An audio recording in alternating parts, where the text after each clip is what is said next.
né? Você deseja destruir a pessoa, então uma das formas de você fazer isso é você denunciar o poder instituído.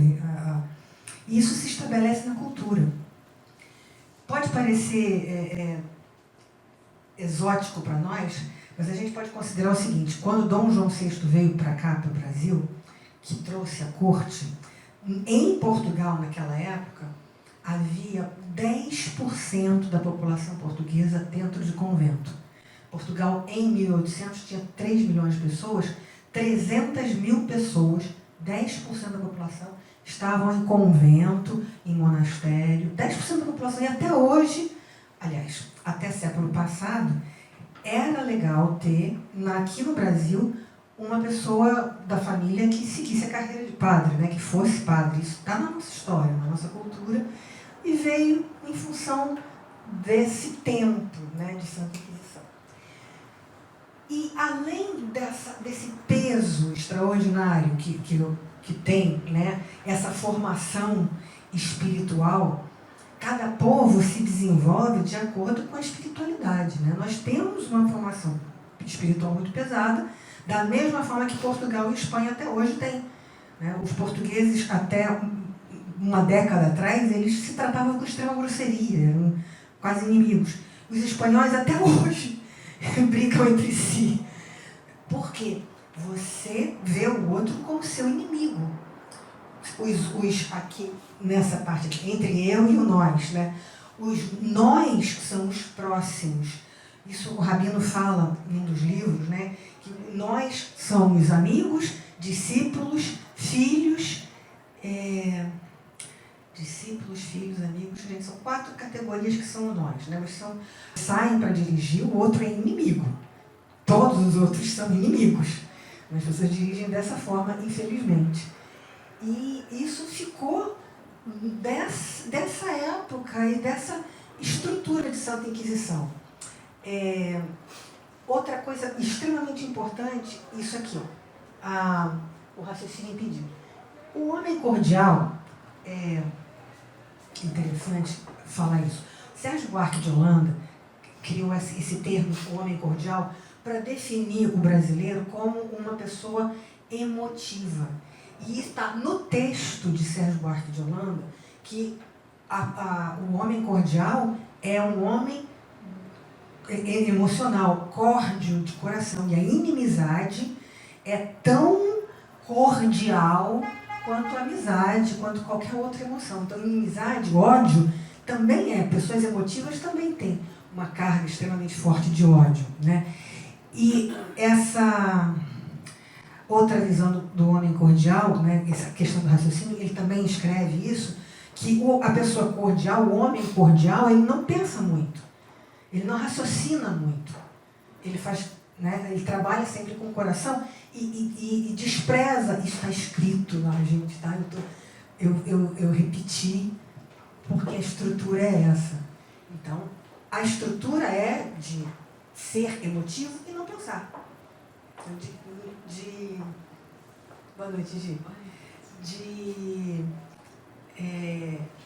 De ter essa dificuldade de pensar em função, não só da emotividade, mas em função do medo.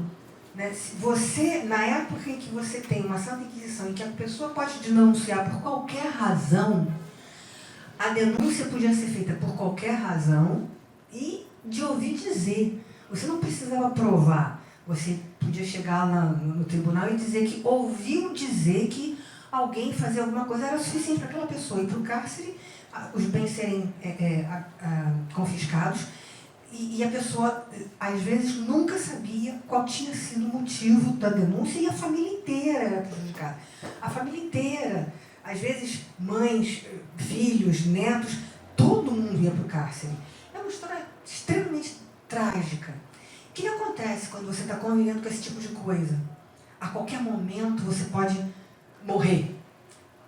O seu raciocínio, ele trabalha de uma outra maneira. Ele não começa e termina uma relação, signo e significado, né? A palavra e o significado profundo da palavra. Você para no meio, porque existe um risco de você completar um raciocínio, tipo, não matarás, mas a igreja mata. Você não pode completar esse raciocínio, você tem que parar esse raciocínio no meio. Você não pode juntar duas coisas e fazer um link racional entre elas.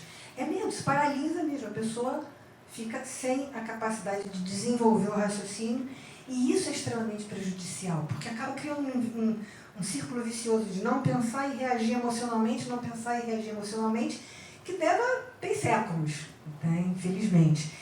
E, ao mesmo tempo, você também tem uma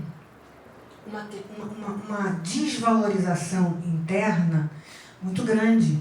Os lugares onde não há valor na vida, a morte trágica, ela é cotidiana, ela é rotina, a vida não tem valor. E o valor próprio, né, o valor intrínseco da pessoa é perdido também. Então, a gente, né, tem essa dificuldade, tem essa questão, o famoso complexo de vira-lata, né, que Nelson Rodrigues definiu, e outras pessoas também já avaliaram, essa baixa autoestima, né, de um povo que tem realmente pouco valor para si mesmo. E isso dói muito. Isso é uma coisa extremamente ruim, uma coisa bastante dolorosa de lidar. E quando você tem pouco valor e você vê mais valor no outro, você inveja, a inveja natural, a gente vai ver logo a seguir, que inveja é parte da natureza humana, muito profunda. Então, neste caso, um povo que tem uma baixa autoestima, em que o outro pode, a qualquer momento, se mostrar diferente de você e te atingir, né, no seu vazio interno, então é uma dificuldade muito grande. A gente vai ver já como é que funciona isso. Bom, esse exemplo eu vou deixar para relatar junto com um outro exemplo mais lá na frente. Espera aí, deixa eu passar aqui meu. Temos exemplos disso. Esse exemplo, eu vou... Desculpa, gente, perdão. Quer ajuda? Quer? Não sei como faz isso. Eu quero que fique grande de novo, para não aparecer no todo o resto. Tá aqui, já é esse. Esse é o próximo. Mas vamos voltar para o primeiro. Então, a gente já está aqui. Esse exemplo é um exemplo real de uma pessoa que existe, que é um funcionário público brasileiro, e que ele passa a vida inteira nivelar por baixo, né? A inveja nivela por baixo. Então, essa pessoa passa a vida inteira num determinado lugar, sem nunca fazer nada diferente do mais básico, do mais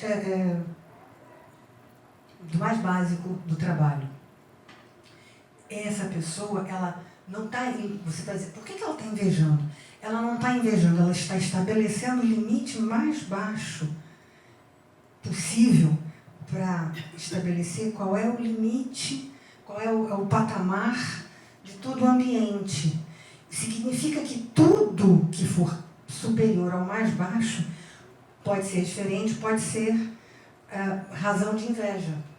Então, essa pessoa, ela, na verdade, ela está trabalhando para a inveja, criando esse tipo de estrutura, que é uma estrutura que o povo brasileiro, como um todo, meio que pratica, né? É difícil falar isso, mas é verdade.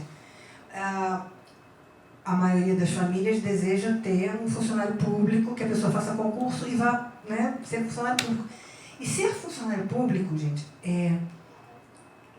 diz um médico que eu conheço, que é a função sem vocação por excelência. Você não vai ser funcionário público para ser ou médico ou engenheiro. Você vai para ser escriturário, você vai ser agente de judiciário, você vai ser alguma coisa que não tem vocação, que não vai te desenvolver profundamente. Então, é sempre uma coisa que nivela as pessoas de uma forma muito uniforme e pouco criativa. Ninguém quer se destacar. Ninguém quer correr o risco de se destacar no Brasil. Todo mundo quer segurança, porque esse lugar aqui, esse país é um país que o medo domina muito profundamente. Agora a gente vai passar para o próximo, que a gente vai falar um pouco mais. O País dos Bem-te-Vis é um livro de Noemi Coelho. É um estudo indispensável sobre a inveja nos hábitos sociais dos brasileiros. Ao invés de invejar, admire.